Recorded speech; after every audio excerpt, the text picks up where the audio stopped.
ಚಾಮುಂಡಿ ಬೆಟ್ಟ ಏನು ಹಿಂದೂಗಳ ಆಸ್ತಿನಾ ಅಂತ ಕೇಳಿದ್ದಾರೆ ಡಿ.ಕೆ. ಶಿವಕುಮಾರ್.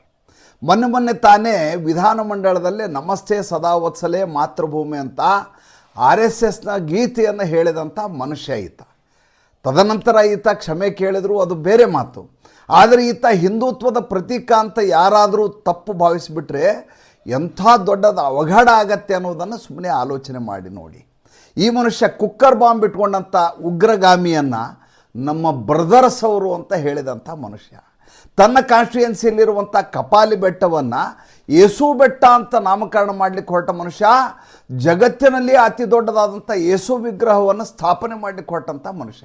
ಈತ ನಮ್ಮ ಚಾಮುಂಡಿ ಬೆಟ್ಟದ ಬಗ್ಗೆ ಮಾತಾಡ್ತಾರೆ. ಚಾಮುಂಡಿ ಬೆಟ್ಟ ಹಿಂದೂಗಳ ಆಸ್ತಿನ ಅಂತ ಕೇಳ್ತಾರೆ.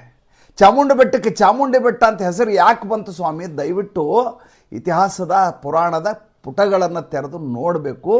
ಈ ಡಿ.ಕೆ. ಶಿವಕುಮಾರ್ ಈತನಿಗೆ ಏನಾಗಿದೆ ಅಂದರೆ, ಎಲ್ಲದರಲ್ಲಿಯೂ ರಾಜಕೀಯವನ್ನು ನೋಡ್ತಾ ತನ್ನ ಸ್ವಂತಿಕೆಯನ್ನು ಕಳ್ಕೊಂಡು ಮುಸಲ್ಮಾನರ ಓಲೈಕೆಗಾಗಿ ಏನು ಬೇಕಾದರೂ ಮಾತನಾಡುವಂಥ ಉದ್ದಟತನಕ್ಕೆ ಇಳಿದಿದ್ದಾರೆ ಈತ.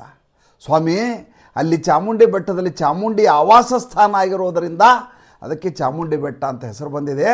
ಇತರೆ ಧರ್ಮೀಯರು ಬಂದು ಹೋಗ್ತಾರೆ ಅನ್ನುವಂಥ ಕಾರಣಕ್ಕೋಸ್ಕರ ಇದು ಎಲ್ಲರಿಗೂ ಸಂಬಂಧಪಟ್ಟದ್ದು ಅಂತ ನೀವೇನಾದರೂ ಹೇಳಲಿಕ್ಕೆ ಹೋದರೆ ಹಿಂದೂಗಳೆಲ್ಲ ಸಿಡಿದು ಬೀಳಬೇಕಾಗತ್ತೆ. ಹುಷಾರಾಗಿರಿ.